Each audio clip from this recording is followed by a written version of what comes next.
Presenting blindness. इस कहानी की शुरुआत में सड़क के बीचों बीच एक बिजनेसमैन अपनी गाड़ी को रोक देता है, जिस वजह से सड़क में पीछे बहुत लंबा जैम लग जाता है। जब लोग उसके पास आते हैं और गाड़ी रोकने की वजह पूछते हैं तो वो बताता है कि मुझे अचानक से दिखना बंद हो गया, मुझे सब कुछ सफ़ेद दिख रहा है। तभी वहाँ पर एक आदमी उसकी मदद के लिए आता है और बिजनेसमैन से कहता है कि मैं तुम्हें तुम्हारी गाड़ी के साथ तुम्हारे घर छोड़ देता हूँ। वो आदमी बिजनेसमैन को उसकी गाड़ी से उसके घर के बाहर उतारता है, पर ये एक चोर होता है जो उसकी गाड़ी को लेकर भाग जाता है। कुछ ही देर बाद उस बिजनेसमैन की पत्नी घर पर आती है, जो देखती है कि उसके पति को कुछ भी नहीं दिख रहा। इसीलिए वो उसे आंखों के डॉक्टर के पास ले जाती है।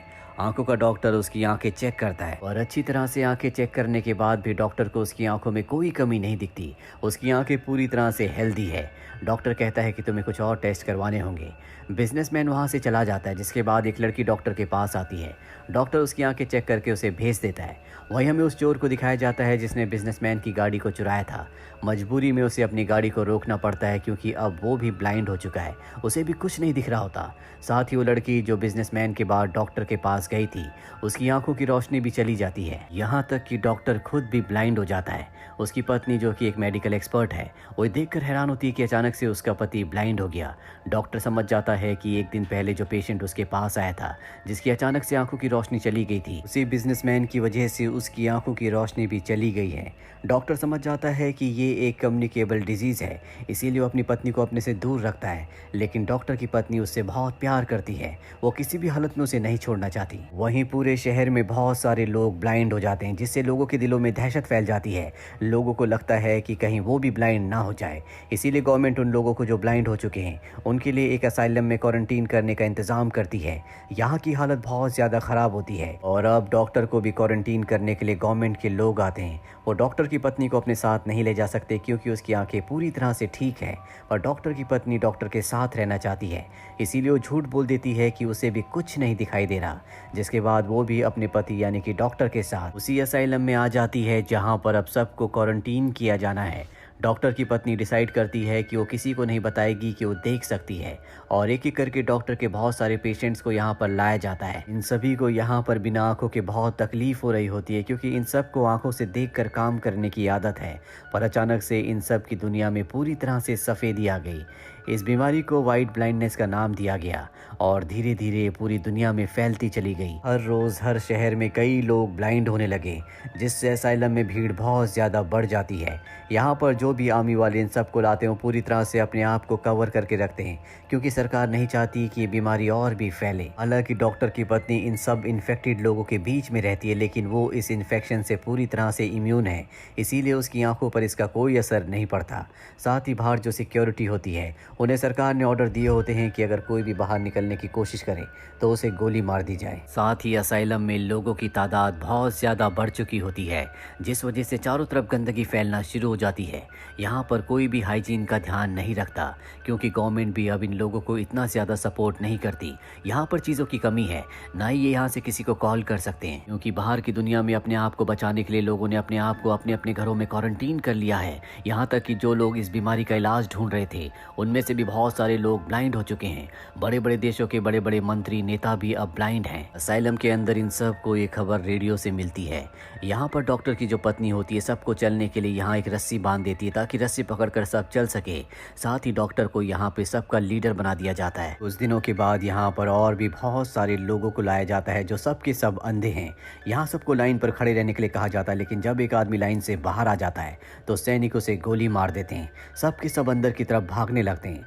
कुछ देर बाद डॉक्टर की पत्नी बाहर आती है, जो आर्मी ऑफिसर्स यानी सैनिकों के सामने अंधे होने का नाटक करती है और कहती है कि हमें इस इंसान को दफनाना चाहिए। वो उनसे खोदने के लिए शॉवेल मांगती है, जिसके बाद उसे वहीं असाइलम में दफना दिया जाता है। दरअसल यहाँ पर जिस भी इंसान की मृत्यु होती है उसे बाहर ले जाने की इजाज़त नहीं है, इसीलिए मरने वाले को यहीं दफनाना पड़ता है। अब असाइलम में जो नए लोग आते हैं, इसमें कुछ गैंगस्टर भी होते हैं जो वार्ड नंबर 3 में रुकते हैं और ये सबसे ज़्यादा खाना ले रहे होते हैं। डॉक्टर उनके पास जाता है और कहता है कि तुम्हें खाना कंट्रोल में लेना चाहिए, और डॉक्टर की बातों का उन पर कोई असर नहीं होता। यहीं पर एक बारटेंडर भी होता, वो कहता है कि वार्ड 3 का लीडर मैं हूँ और हम जितना चाहे उतना खाना ले सकते हैं।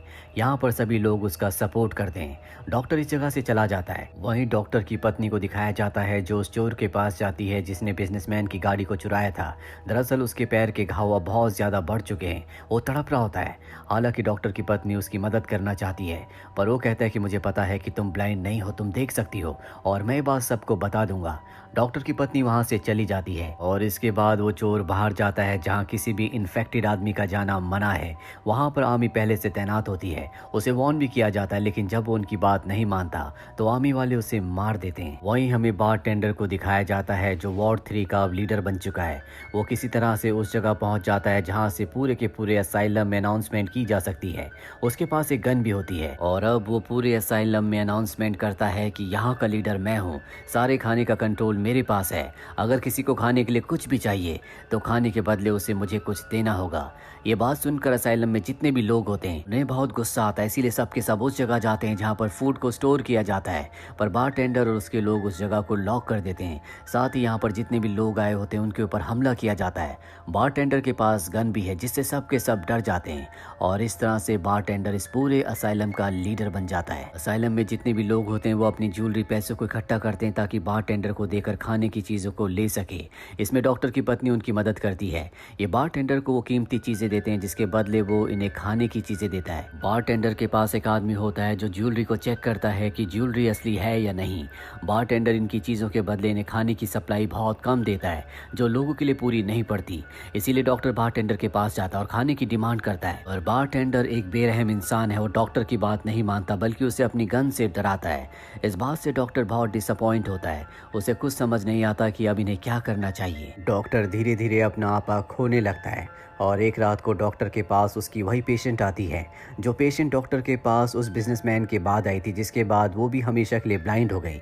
वो डॉक्टर को सांत्वना देती है और कहती है कि सब कुछ ठीक हो जाएगा, हमें हार नहीं मानना चाहिए। डॉक्टर और वो एक दूसरे के करीब आ जाते हैं और जब वो दोनों इंटीमेट हो रहे होते हैं तो डॉक्टर की पत्नी वहाँ पर आ जाती है।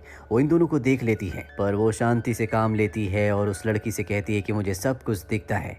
दरअसल डॉक्टर और उसकी पत्नी के बीच में बहुत वक्त से फिजिकली बहुत दूरियां चल रही होती हैं और इसीलिए शायद डॉक्टर इन पलों में बहुत कमज़ोर पड़ गया था। वहीं इनके पास अब बारटेंडर और उसके लोगों को देने के लिए कुछ भी नहीं बचा। बारटेंडर कहता है कि अगर तुम्हें खाना चाहिए तो तुम्हें अपनी अपनी फीमेल्स को हमारे पास भेजना होगा ताकि हम उनके साथ रात गुजार सकें और उसके बदले हम तुम्हें खाना दें। यह सुनकर सबको बहुत गुस्सा आता है। डॉक्टर की पत्नी बाहर जाती है और आर्मी वालों से कहती है कि हमें खाने की सप्लाई कब मिलेगी। आर्मी वाले बताते हैं कि हमारे पास जितना भी खाना था वो सब हम तुम्हें दे चुके हैं, अब उस खाने को तुम्हें अंदर ही बांटना होगा। साथ ही यहाँ कोई भी आर्मी ऑफिसर अंदर नहीं आना चाहता क्योंकि अंदर हर जगह इन्फेक्शन है। डॉक्टर की पत्नी देख सकती है लेकिन वो बारटेंडर और उसके लोगों पर हमला इसलिए नहीं करती क्योंकि उनमें से एक ऐसा इंसान भी होता है जो जन्म से अंधा है, जिसका मतलब ये है कि उसे इस तरह के माहौल की बचपन से आदत है, वो बहुत ज़्यादा शार्प होता है। साथ ही दूसरी वजह ये होती है कि डॉक्टर नहीं चाहता कि यहाँ किसी भी तरह का विद्रोह हो, लेकिन अब इनके पास कोई भी रास्ता नहीं है। डॉक्टर सबसे कहता है कि अगर कोई लड़की अपनी मर्जी से उनके पास खाने के बदले जाना चाहे तो जा सकती है, कोई उसे जज नहीं करेगा क्योंकि ये हालातों की मजबूरी है। यहाँ पर बहुत सारी लड़कियाँ उनके पास जाने के लिए तैयार हो जाती है और जब वो वहाँ पर जाती है तो बारटेंडर और उसके लोग जो कि बहुत ही जालिम है वो एक लड़की के साथ इतना बदसलूक करते हैं कि उसकी मृत्यु हो जाती है, जिसके बाद सभी फीमेल्स उसे बाहर लेकर आती है और वहाँ पर जो मेल्स होते हैं उन्हें कहती कि अंदर से खाना ले आओ। डॉक्टर की पत्नी को भी बर्दाश्त नहीं होता, इसीलिए वो वार्ड 3 में जाती है जहाँ पर बारटेंडर अपने लोगों के साथ रहता है, जहाँ पर अब भी कुछ लड़कियाँ होती है और वहाँ जाकर वो बारटेंडर को मार देती है। यहाँ पर वो आदमी जो जन्म से अंधा है वो यहाँ की पूरी सिचुएशन को समझ जाता है। डॉक्टर की पत्नी जाने से पहले उसे वार्निंग देती है कि अगर तुमने खाना नहीं दिया तो मैं एक एक करके सबको मार दूंगी। और अब क्योंकि बारटेंडर मारा जा चुका है तो उसके जितने भी लोग होते हैं वो यहाँ के रास्ते को ब्लॉक कर देते हैं ताकि यहाँ अंदर कोई भी ना आ पाए। हालात अब बद से बदतर हो चुके हैं। डॉक्टर को इसी चीज़ की आशंका थी, इसीलिए उसने अपनी पत्नी को उनके ऊपर हमला करने से मना किया था। यहाँ पर एक लेडी के पास लाइटर होता है, गुस्से में वो उस जगह को जला देते हैं जहाँ पर वो सब लोग हैं, जहाँ पर खाने की सप्लाई है, लेकिन आग और भी ज़्यादा फैलने लगती है। इसीलिए डॉक्टर की पत्नी सबको बाहर ले जाती है जहाँ पर गार्ड्स हैं, जहाँ किसी को भी आने के बाद मार दिया जाता है। पर आज जहाँ पर कोई भी गार्ड नहीं होता। साथ ही बाहर का दरवाज़ा भी खुला होता है, जिसके बाद ये सब के सब बाहर निकल जाते हैं। सुबह होने पर डॉक्टर की पत्नी देखती है कि पूरा शहर तबाह हो चुका है, सड़कें पूरी तरह से सुनसान है और जो भी बचे कुचे लोग हैं वो खाने के लिए स्ट्रगल कर रहे हैं। खाने के लिए लोग एक दूसरे की जान तक ले सकते हैं। हालात इतने ज़्यादा ख़राब हो चुके हैं, लोगों के पास कोई भी एम नहीं है। डॉक्टर की पत्नी डॉक्टर और कुछ लोगों को लीड कर रही होती है। अब क्योंकि डॉक्टर की पत्नी एक ऐसी इंसान है जो यहाँ पर देख सकती है, बाहर जितने भी लोग होते हैं वो सब के सब ब्लाइंड है। खाने की तलाश में वो एक स्टोर में जाती है जहाँ पर और भी बहुत सारे लोग होते हैं, लेकिन डॉक्टर की पत्नी अपने देखने का फ़ायदा उठाकर उस जगह पहुँच जाती है जहाँ पर खाने को स्टोर करके रखा जाता है। वहाँ से वो 2 पैकेट्स में खाना लेकर बाहर आती है। बाहर सभी लोग खाना ढूंढ रहे होते हैं और उन्हें उन पैकेट्स में खाने के डिब्बों की आवाज़ आ जाती है, जिससे वो डॉक्टर की पत्नी के ऊपर हमला कर देते हैं। डॉक्टर जो कि बाहर होता है उसे इस बात का पता चल जाता है। वो किसी तरह से अपनी पत्नी तक पहुंच जाता है, उसकी उन सभी लोगों से रक्षा करता और खाना लेकर बाहर आ जाता है। कुछ देर बाद यहाँ पर बारिश होना भी शुरू हो जाती है। बारिश से बचने के लिए सब के सब चर्च में शेल्टर लेते हैं, जहाँ पर एक प्रीस्ट होता है जो अब भी भगवान से प्रार्थना कर रहा होता है। बारिश होने की वजह से लोग बाहर बहुत खुश होते हैं क्योंकि उनके पास पीने के लिए फ्रेश पानी है। कई लोग बारिश में नहा भी रहे होते हैं क्योंकि पिछले कई महीनों से वो नहाए नहीं है। दरअसल इस पूरे शहर में एक ही ऐसी लड़की है जो देख सकती है और वो है डॉक्टर की पत्नी। अगली सुबह डॉक्टर की पत्नी डॉक्टर को और अपने उन सभी साथियों को जो असाइलम से उसके साथ आए होते हैं, जिसमें वो बिजनेसमैन भी होता है जो सबसे पहले ब्लाइंड हुआ था, बिजनेसमैन की पत्नी और एक वो आदमी जिसके पास रेडियो था, ये सब के सब डॉक्टर की पत्नी के साथ डॉक्टर के घर पर आ जाते हैं। डॉक्टर की पत्नी की मदद से सबसे पहले घर को साफ करते हैं और तय करते हैं कि ये सब यहाँ पर एक परिवार की तरह रहेंगे। ये तभी बाहर जाते हैं जब इन्हें खाने की सप्लाई की ज़रूरत होती है। ये यहाँ पर एक परिवार की तरह रहना शुरू कर देते हैं। धीरे धीरे डॉक्टर की पत्नी और डॉक्टर के बीच में तनाव की वजह से जो दूरियां आ गई थी, अब वो भी खत्म हो चुकी है। और एक सुबह वो बिजनेसमैन जो सबसे पहले ब्लाइंड हुआ था, वो चिल्लाना शुरू कर देता है क्योंकि उसकी आंखें वापस आ चुकी है। कई महीनों के बाद उसने आज पहली बार देखा है। ये सुनकर सबके दिलों में एक होप जाग जाती है। वो समझ जाते हैं कि उनका शरीर इस बीमारी से, इस वायरस से लड़ने के लिए अब तैयार हो चुका है और उनकी जो ब्लाइंडनेस है वो परमानेंट नहीं है बल्कि वो टेम्पररी है। और आने वाले वक्त में पूरी दुनिया जो कि ब्लाइंड हो चुकी है वो एक बार फिर से देखना शुरू कर देगी। और इसी होप के साथ ये फिल्म, ये कहानी यहीं पर ख़त्म हो जाती है। उम्मीद करते हैं कि ये कहानी आपको पसंद आई होगी।